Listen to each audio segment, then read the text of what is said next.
guys, I just recorded this video. It was like 20 minutes long. I was in bed. I just got a shirt on to do this again, so please excuse me if I don't seem very happy or enthusiastic. I gotta run through this again. I wasn't gonna because only like 5 people watch my videos anyway, but I want to get on the right track, right? I said I would upload a reaction. I'm gonna do that. Tomorrow I'll probably upload fights to make next, but we'll see. Okay, so I'm not here to boast about my predictions. I hate when predictors do that, like Bedtime or Guru or Lucas Tracy. I absolutely despise that. So we're gonna just talk about them. I'll mention if I picked them or not. Starting off, Bandana Anna and Dione Barbosa. I picked Barbosa, I think by sub. I was talking to somebody in the Instagram comment under the Ultimate Fighter today. I was like, why did they sign Anna Melisano? Bandana Anna. Why did they sign her? She just got subbed in like a minute on her Ultimate Fighter in the first fight of the whole show. And I called Barbosa by submission or ground and pound. That's exactly what happened. She got a nasty rear naked choke in round one, made Bandana Anna tap out. And overall, it was a good fight. Um, I just don't think Bandana Anna is ready unless she can greatly improve on her grappling, which is not an easy thing to do in a short amount of time. So, moving on. We have RJ Harris and Alvin Hines. I believe I picked Hines. I regret picking him. It is what it is. Glad he got chinned. He's a cheat. PED cheat, apparently. But yeah, he got knocked out in round one by RJ Harris with uppercut that took him off his feet, and then he ground and pounded him. Got some strikes right behind the ear. Overall, good, quick fight. RJ Harris made me a fan with his post-fight speech. I thought that was really good.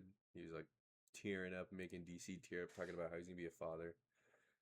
Really good stuff, man. I'm a fan on his debut. Good stuff. Next up, Alden Correa and Stuart Nickel. Disappointed in Korea. I thought Correa, whatever. I thought he would be able to put away Stuart Nickel, and it's not the best look that he couldn't, even though he pretty much beat the hell out of Nickel. But there was some times in there when his IQ was just showing how not developed it is. He was jumping for like guillotines and stuff and darces, I believe, on Nickel when he could have just ground and pound him or let him back up and keep piecing him up. And I believe this was Stuart Nickel's last fight on his contract, and he's like on a 3 or 4 fight skid. I don't think he's won in the UFC yet, so I'm pretty sure he's done in the UFC unless they re-sign him and give him a fight in Sydney or Perth. And that would definitely be his last chance to actually stay in the promotion. Otherwise, it's back to eternal MMA. Overall, a good fight. I'm just disappointed in Correa's fight IQ. He could have finished it. I mean, he finished Alessandro Costa, but he can't finish Stuart Nickel. Like, what are we doing here? Next up, we got Ezra Elliott and Damian Anderson. I picked Damian Anderson. I thought his grappling was going to be good, and his name is like, I forgot what his name is, but it's something crazy. And this was definitely a grappler heavy match. So if you don't like grappling, you're going to call it boring. I thought it was entertaining. Overall, a good fight, but not too much MMA in it. Mostly just Ezra Elliott shooting for takedowns and then gassing out in like third round and just holding on for dear life. It was a good fight if you like grappling. That's all that you can really say about it. Next up, Rodriguez Jr. and Felipe Franco. This was a good fight for as short as it lasted. I did think the stoppage was a bit early, but you could argue it was justified because, I mean, I don't think Rodriguez Jr. was going to get up and fight back, but, he was protesting, and I would have loved to see Franco put him out for the flag he was waving in the lead up, but moving on. We got Lebazniani and Co. This was a good fight. This was a good back and forth fight. Co was piecing him up on the feet and a lot of times. Then he would like shoot a takedown and then get caught in a darce or a guillotine. I mean, and that happened like twice, and somehow he still got out of it. Overall, a really good back and forth fight. Um, Yeah, dude. I thought this was great. Perfect mix up of like striker that isn't too good at striking but has better grappling and better striker that doesn't have good grappling. Striker, Jesus. But yeah, great fight. I could have honestly seen the decision going either way. I mean, he outlanded him every round. Besides the guillotines, there wasn't too much he Jean Paul did that really made me think he won the fight. I would have been fine with a draw even, but it is what it is. Good fight. Next up, we got Austin Bashi and Jose Miguel Delgado. Um, Austin Bashi got his face pounded in the first round. I think he also did in the second round a little bit. No, no, mostly just the first round. Second round was close, and then the third round was kind of just mostly Austin Bashi, but they're scored by round, not by general stats of the fight. I thought this was a good pick. I thought his face was pretty mangled after round one, though. Good on Delgado to close him out and steal the show for that. Next up, we got Tommy McMillan and Alberto Montez. I don't know what Alberto Montez was doing, but he was just a punching bag with legs the whole fight. Tommy McMillan showed he has good cardio and can go for 15 straight or 13 and a half. It is what it is, but yeah, man, I'm kind of disappointed in Montez. I felt like McMillan was going to win, but I just can't stand the guy. I think he's too full of himself and he acts like a gangster, but he has Tony Montana and Juice World tattoos. Like, he's just kind of cringy. He grew up in like Arizona or Montana or something like that, so it is what it is. I noticed that they scored all but three freaking strikes as significance, which I wouldn't disagree with, but it just seems a little bit inflated. But it is what it is. Tommy McMillan, I think he just got a performance bonus. Sorry if I'm going like through this fast. I just recorded this video, but my mic didn't capture any audio. Next up, we got Tabitha Ricci and Fatima Klein. This went pretty much exactly how I thought it would, except Klein did not finish Ricci. But Ricci's tough. You know, she wants to fight in front of Kaylin Walsh. But yeah, that suplex was really nice. She had some good moments on the feet. But yeah, most of it was just taking her down, ground and pounding, scrambles. It was a good WMMA fight. A bit boring though. Next up, we got Chase Hooper no longer gooning, and Mitch Ramirez. My boy did it. All right. He caught Mitch Ramirez in a rear naked choke. Ended it in round one. He landed four. He landed three. Crazy stats, dude. Genuinely record breaking. But yeah, man, I thought Chase Hooper did really well. I just would like to see him maybe not bulking up, but he needs to get some more strength and definition on his body so he can actually hit decently hard. Because only focusing on grappling is only going to get you so far in this sport. But overall, great fight. Proud of Chase Hooper. Almost called him Mitch Hooper. Next up, we got Jared Cannonier and Christian Leroy Duncan.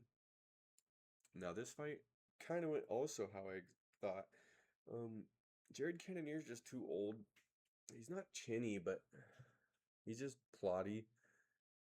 He doesn't really engage. He doesn't go for the kill. He's just there to get a paycheck, it feels like. I can't see him ever thinking he's fighting for a belt or anything like that. So it kind of just seemed to me that he was trying to survive. CLD caught him with a lot of spinning kicks to the body that I'm surprised didn't drop him at least once. Cannonier didn't do anything really but shoot for takedowns and hit some clinch strikes. I want to see Jared Cannonier retire. I love the guy, but I'm uninterested in seeing him fight ever again, honestly. That leaves us with the main event. Probably going to be the longest segment. Not too long, though. Yeah, DDP beat the piss out of Kamaru Usman, and what made me the most upset about this fight was Usman. Like, he gets knuckles to the eye in the first round, I think. Okay, I'll give you the benefit of doubt. You could have thought it was an eye poke, but you're like a veteran of the sport, so I don't know why you thought that. Right? And then he gets kicked in the groin. Okay, reasonable foul. But then everything after that, he was just straight coping and looking at the ref for help. Like, he got head kicked and he's like, "What's going on, guys?" I'm like, dude, the ref's not going to help you. He did that like 3 to 5 times in the whole fight, maybe more. And then when they were reading the scorecards, he's like talking to DC, like, "What do you think? You think I won?" DC's just like, "Eee." It was kind of funny, but then yeah, they read the scorecards. He's like acting like he's Rob, you know, he's like flailing his hands, looking around. And then they give him a post-fight interview speech for some reason, and he's like 50-45, you guys are crazy. I don't think 50-45 is necessarily accurate, but it's closer than 48-46, I think. Because the only round he arguably won was round 5, but he got walled in round 5, so probably not. So maybe, yeah, I don't know what else it would be besides 50-45, maybe 49-46 if that's a thing, 48-46. The scoring just is kind of whack. It's too boxing like. But what I don't know what they're gonna do next with either of these guys. Like Usman's never touching a belt or someone in the top 5 at 170 or 185. He's gonna be like Izzy, so it's like you're fighting top 10 and below. You're gonna be a jobber, gatekeeper, so might as well just hang him up. I was hoping he was hanging him up when he took his gloves off in the octagon, but he didn't. Bit disappointing because there's nothing good left for him. And then for DDP, I don't want to see him fight Strickland for the third time because it's 2-0, so it doesn't really make sense. Even though you could argue Strickland won the first one, he went in the second one with an injured shoulder. I don't necessarily see Strickland beating DDP, let alone things being different in the fights. And there's no real justification because it's 2-0. So I would like to see DDP versus Imavov for interim or for number 1 contender because I know Strickland will be back by the end of this year, so there's no need for an interim. But if that's not what he wants to do, I would like to see Shemaev, Imavov, since they're both healed and ready to go. And then DDP can fight the winner of that and then get the title shot if he beats Chimaev or Imavov. So that's what I think. But either way, I don't want to see DDP fight for a belt as long as Strickland has it because it's going to be a hard sell. But yeah, it's a bit shorter than I had originally made it. I just feel like I'm repeating myself this whole time. I only did this video because I was super happy and proud of myself for doing it. It's almost 11 p.m. for me. So I was like literally in bed getting ready for work tomorrow. Checked the YouTube video, there's no audio of me, so I was like, ugh. So I got out of bed, put a shirt on, started recording again. Hope you guys can understand, but tomorrow I'll be doing fights to make next for the main card. I'm not going to go down the whole card because I don't really care what's next for Anna Bandana.